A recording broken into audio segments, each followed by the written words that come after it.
Considérez, pour un instant, la Seconde Guerre mondiale et certaines des actions les plus destructrices qui se sont produites pendant cette grande calamité de l'histoire. Le bombardement de Varsovie, le Blitz sur Londres, l'attaque sur Pearl Harbor, le bombardement incendiaire de Tokyo et les bombardements atomiques d'Hiroshima et Nagasaki. Je mentionne cela non pas pour vous rappeler les horreurs de la guerre, mais pour vous donner une idée de l'échelle lorsque je vous dis qu'aujourd'hui, il y a des flottes de sous-marins qui parcourent les océans du monde, chacun portant plus de puissance de feu que toutes les armes utilisées pendant toute la durée de la Seconde Guerre mondiale combinée. C'est un fait stupéfiant et un témoignage de la puissance de l'humanité que de telles armes, d'une puissance destructrice totale, aient été conçues et construites. Connus sous le nom de sous-marins lanceurs d'engins ou SSBN, ces géants furtifs sous-marins patrouillent secrètement et silencieusement dans les profondeurs des océans du monde en prévision d'un jour qui, espérons-le, ne viendra jamais. Le jour où la guerre nucléaire éclate. Le jour où le monde prend fin. Et pourtant, alors qu'on peut soutenir que ces armes n'ont jamais été utilisées, on peut tout aussi bien soutenir qu'elles ont été utilisées chaque heure de chaque jour pendant les 6 dernières décennies, car le véritable pouvoir des SNBN n'est pas leur utilisation pour détruire un ennemi, mais la peur même qu'ils inspirent à l'ennemi, les empêchant ainsi de commencer la guerre en premier lieu, connue sous le nom de dissuasion nucléaire. Ce concept de maintien de la paix par la rétention d'une telle puissance de feu incroyable repose sur le développement par les deux parties de systèmes d'armes qui, à tout le moins, semblent capables de causer des dégâts inimaginables s'ils devaient de là jamais être utilisés. Dans cette optique, les sous-marins à missiles balistiques ont accru leur puissance et leur performance pour maintenir leur niveau de menace et, ce faisant, maintenir la paix, bien que ce soit une paix acquise au prix potentiel d'un Armageddon mondial. Les premiers sous-marins à missiles à propulsion diesel électrique, comme le projet A5611 de l'Union soviétique, qui est entré en service en 1956, n'avaient que 2 missiles, ce qui signifie qu'ils pouvaient théoriquement dévaster 2 petites villes ou une grande. Un SSBN moderne, comme la classe Ohio des États-Unis, transporte maintenant 24 missiles Trident, chacun avec jusqu'à 8 ogives ciblées indépendamment, ce qui signifie qu'un seul Ohio est capable de détruire la carte géopolitique de l'Europe de l'Ouest et de laisser des milliers de kilomètres de terres en friche irradiées pour des millénaires à venir. Le problème avec le développement d'un tel potentiel destructeur, cependant, est que vous ne pouvez pas vraiment le tester sans causer d'immenses dommages à la Terre.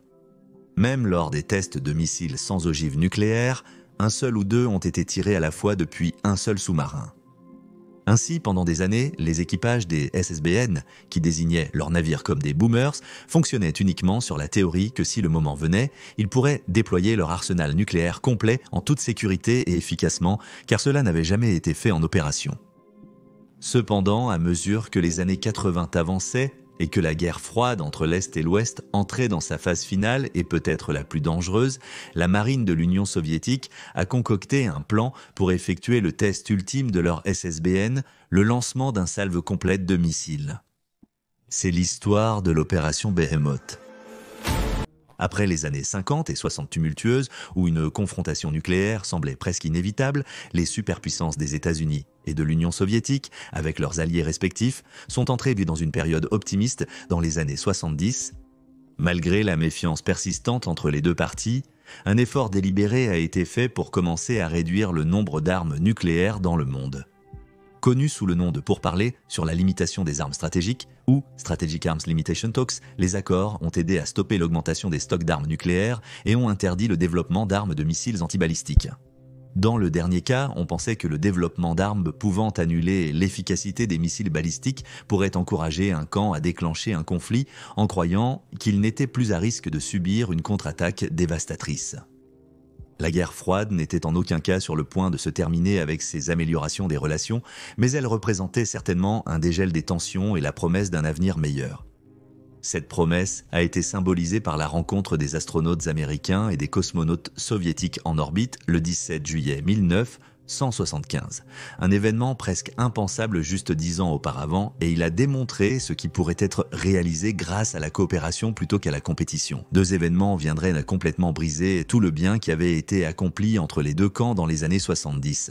D'abord à l'ouest, les deux principales puissances de l'OTAN, la Grande-Bretagne et les États-Unis, ont élu des dirigeants politiques de droite dure sous la forme de Margaret Thatcher et Ronald Reagan respectivement. Les deux dirigeants ont fait campagne sur une plateforme de prise de position beaucoup plus dure contre l'Union soviétique, que Reagan a décrite comme l'empire du mal, la comparant aux méchants de Star Wars.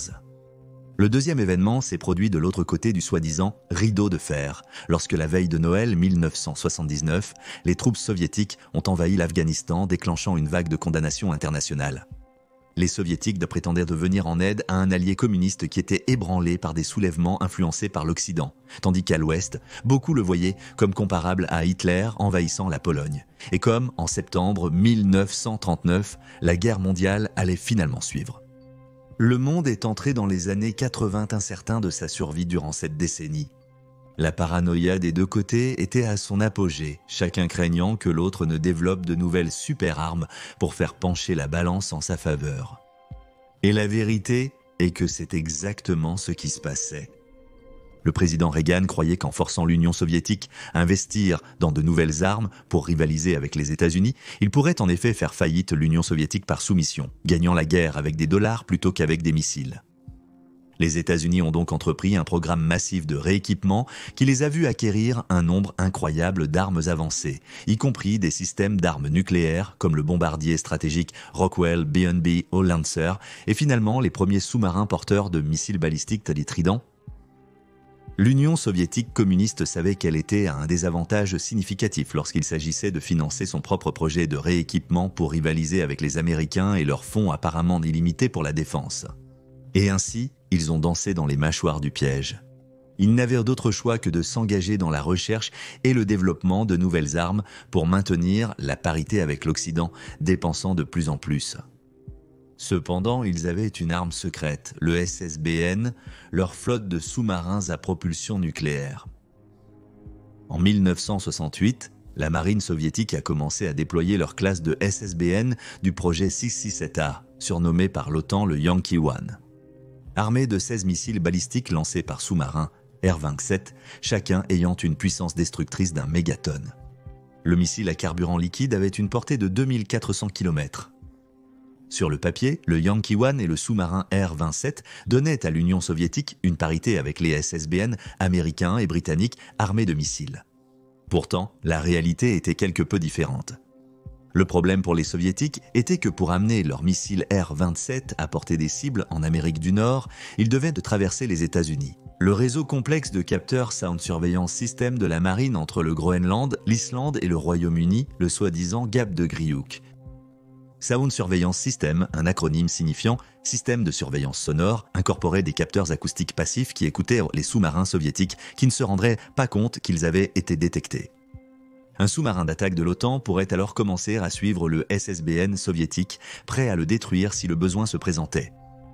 En conséquence, même alors que le Yankee One commençait tout juste à entrer en service, la marine soviétique exigeait déjà une nouvelle classe de sous-marins armés de missiles à plus longue portée, ce qui pourrait leur permettre de tirer leur charge nucléaire hors de la portée de Sound Surveillance System si le besoin se présentait jamais. Le résultat a été la classe Marina du projet 667B, connu de l'OTAN sous le nom de Delta One. Les dimensions du nouveau sous-marin étaient à peine plus grandes que celles du précédent, mesurant 456 pieds de long et déplaçant 7800 tonnes en surface comparé aux 7700 tonnes et 433 pieds du Yangtze original. Cependant, la différence la plus notable était un compartiment de missiles agrandi dans une carénage bombée derrière la voile.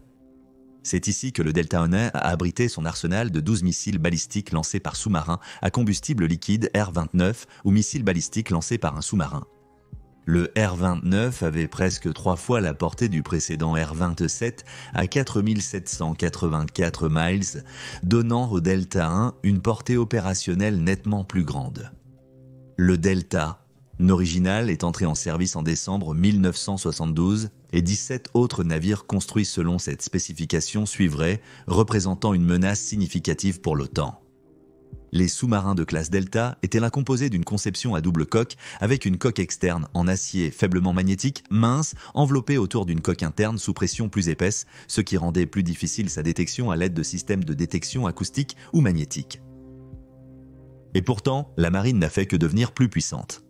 Les soviétiques ont exigé davantage d'améliorations pour les 4 prochains navires de la classe, la plus significative étant l'allongement de la coque à 155 mètres afin de pouvoir accueillir 4 tubes de lancement verticaux supplémentaires pour les R-29, portant le total à 16. Désignés sous le nom de Delta II par l'OTAN, les 4 navires disposaient également d'une insonorisation nettement améliorée pour les rendre plus difficiles à détecter avec des hydrophones, comme ceux équipés sur les navires de guerre et les sous-marins d'attaque de l'OTAN qui les traqueraient. Ces monstres marins de la flotte russe devenaient de plus en plus silencieux et de plus en plus puissants. Cependant, tant le Delta I que le 1-1 possédaient toujours le même inconvénient. Ils ne pouvaient pas tirer leur plein complément de missiles en une seule salve. Au lieu de cela, les missiles devraient être tirés en salvos séparés, ce qui posait un problème significatif pour l'équipage, car après avoir tiré le premier, l'OTAN saurait où se trouvait le sous-marin et le traquerait et le détruirait avant qu'il ne puisse tirer le suivant. Ce défaut serait abordé dans le Delta III, qui pourrait, en théorie, tirer son arsenal complet en une seule salve. C'était un nouveau niveau de puissance destructrice, des milliards de vies avec un seul bouton.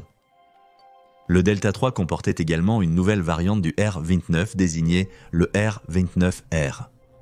Cette nouvelle arme terrifiante a échangé la seule grosse ogive de l'arme précédente et une partie de son carburant pour plus d'espace afin de transporter 3 petites ogives de 500 kilotonnes qui pourraient saturer une zone cible créant encore plus de dégâts.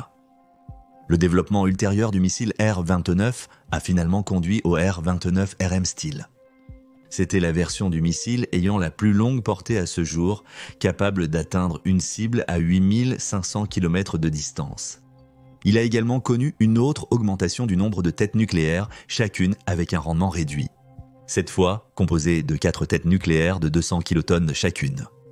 En théorie, il était même possible de configurer les missiles pour transporter 10 têtes nucléaires de 100 kilotonnes, mais cela n'a pas été adopté opérationnellement.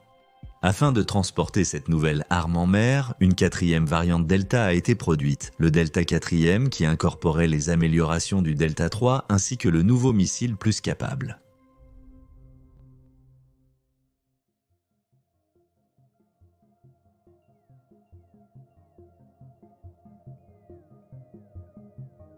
Les Delta 4e et leurs missiles R-29RM ont commencé à devenir opérationnels au milieu des années 80, avec la première classe K-51 mise en service le 28 décembre 1984. Cependant, peu de gens le savaient, mais l'empire soviétique que les Delta 4e étaient montés construits pour défendre était au bord de l'effondrement. La seconde moitié des années 80 fut une période turbulente pour l'Union des républiques socialistes soviétiques. Le piège économique tendu par les Américains commençait à mordre. Des conflits politiques, économiques et même techniques secouaient la plus grande nation du monde et la marine n'était en aucun cas à l'abri de ces problèmes. Alors que la catastrophe de la centrale nucléaire de Tchernobyl captivait l'attention du monde, un scénario potentiellement pire se déroulait presque 6 mois plus tard, aux premières heures du vendredi 3 octobre 1986, lorsque le sous-marin de classe Yankee 1, le K-219, a subi une explosion dans son compartiment de missiles. Sans les efforts héroïques de son équipage, qui a effectué des réparations et dont 5 ont péri dans l'incident, il y avait une menace très réelle d'une explosion thermonucléaire au large de l'île des Bermudes. Malheureusement pour l'amirauté soviétique, ce n'était que le dernier d'un catalogue de désastres qui avait affecté le programme de sous-marins nucléaires soviétique. La catastrophe du K-219 est survenue au pire moment pour la marine. L'Union soviétique était maintenant sous la direction de Gorbatchev qui restructurait son économie sous la politique de Paris-Strika. Avec le réchauffement des relations avec l'Ouest, l'armée soviétique redoutait à nouveau des coupes budgétaires drastiques. Avec des questions sur leur efficacité et leur fiabilité, les forces sous-marines soviétiques devaient surtout démontrer qu'elles valaient l'investissement colossal de fonds par Moscou, et elles devaient le faire de manière spectaculaire. En mars 1987, ils ont mené l'opération Atrina. Cela impliquait que 5 sous-marins contournent les dispositifs de détection de l'OTAN et naviguent suffisamment près pour photographier la côte américaine. Les sous-marins ont été détectés par l'OTAN en quittant leur port, mais ont été perdus de vue dans l'océan Atlantique. Cela a brisé la croyance en Occident que les sous-marins pouvaient être capturés. Au lieu de cela, la réalité est que le sous-marin pourrait émerger des profondeurs comme un monstre de la mythologie et décimer la population américaine. Sans aucun avertissement à tout moment, la marine américaine a dû répondre à des questions gênantes des membres du Congrès sur sa capacité à assurer la sécurité nationale. L'opération a beaucoup contribué à restaurer le moral de la flotte soviétique après la catastrophe du K2-19. S'appuyant sur ce succès, la marine soviétique voulait maintenant démontrer sa puissance ultime en battant le record du plus grand nombre de missiles balistiques lancés depuis un sous-marin en une seule salve. Le nombre le plus élevé lors des tests précédents était de 8 tirés pour la classe Yankee de Quaescent, 40 en décembre de 1968. Mais les Delta 3 et 4e pourraient théoriquement tirer 2 fois plus. Maintenant, plusieurs facteurs affectent le nombre de missiles qui peuvent être tirés en une seule salve.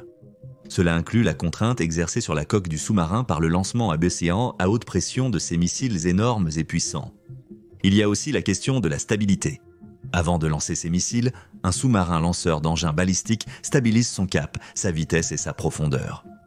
Cependant, dès que le premier missile quitte le tube, le poids du sous-marin diminue considérablement d'un côté et est secoué par la force de la libération du missile, perturbant ainsi l'équilibre du navire. Si le Delta 4e était incliné de seulement 2 degrés d'un côté ou de l'autre, le lancement suivant devrait être annulé. Ainsi, pour aider à contrer cela, le Delta 4e pompe de l'eau autour du sous-marin entre les lancements pour remplacer le poids perdu, tandis que les ordinateurs ajustent le trim des hydroplanes pour maintenir la stabilité autant que possible. En bref, c'est compliqué, mais le Delta 4e était la machine qui avait théoriquement résolu tous ces problèmes. En 1989, la marine soviétique se préparait à tenter cet incroyable exploit, et le sous-marin choisi pour accomplir cette tâche était le Delta 4e classe K-84. Le 6 août 1989, le sous-marin maintenait une profondeur d'environ 50 mètres sous la surface et préparait ses missiles d'essai pour le lancement. Les confins déjà exigus du K-84 ont été rendus encore plus serrés pour l'équipage par le grand nombre d'officiers supérieurs qui avaient décidé de monter à bord pour observer l'exercice. Selon Andrei Mikhailov, un sous-marinier vétéran ayant servi dans la marine soviétique à la fin des années 80, parmi l'équipage du K-84, il y avait jusqu'à 50 officiers de divers grades à bord, tous désireux d'associer leur nom au test record. Cela a fait monter le niveau de stress à un niveau record parmi l'équipage qui avait l'impression d'être scruté et critiqué sur chaque petit détail. Une fois en position, le sous-marin a été autorisé à commencer ses tentatives de record. Le premier missile a quitté son tube sans incident, tout comme les 4 suivants. Cependant, une grave défaillance est survenue lors de la tentative de lancement du 6e missile. Une fuite de carburant et d'oxydant du missile a provoqué un incendie et une augmentation de pression à l'intérieur du silo a combiné pour détruire le missile dans son tube de lancement. En conséquence, les lancements restants ont été annulés et le record du K-40 est resté incontesté. Cependant, la marine soviétique n'a pas été dissuadée. Et exactement 2 ans plus tard, le 6 août 1991, ils étaient en prêt à réessayer, cette fois avec le sous-marin K-407, sous le commandement du capitaine Sergueï Yegorov. Le capitaine Yegorov avait passé les mois précédents août à entraîner durement son équipage, au point qu'il pouvait presque effectuer chaque aspect du lancement automatiquement. De plus, un seul officier supérieur était autorisé à bord pour le test, l'amiral de division Leonid Salnikov. À 21h09 le 6 août 1991, l'opération Behemoth 2 a commencé. Un par un, à des intervalles de 14 secondes, les missiles R-29RM non armés ont commencé à être crachés de leur tube de lancement. En perçant la surface, ils ont allumé leur puissant moteur de fusée à carburant liquide, qui baigna le sous-marin dans une lumière brillante pendant plusieurs secondes à chaque fois. Dans les 244 secondes suivant le premier lancement, le dernier missile avait été éjecté avec succès.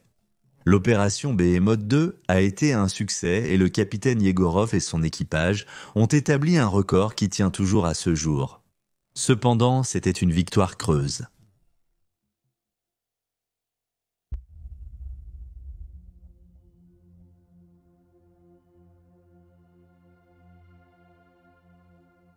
Au beau jour de l'Union soviétique, une telle opération réussie aurait probablement valu d'innombrables honneurs au capitaine Yegorov et à son équipage. Cependant, en 1991, l'Union soviétique était au bord de l'effondrement total.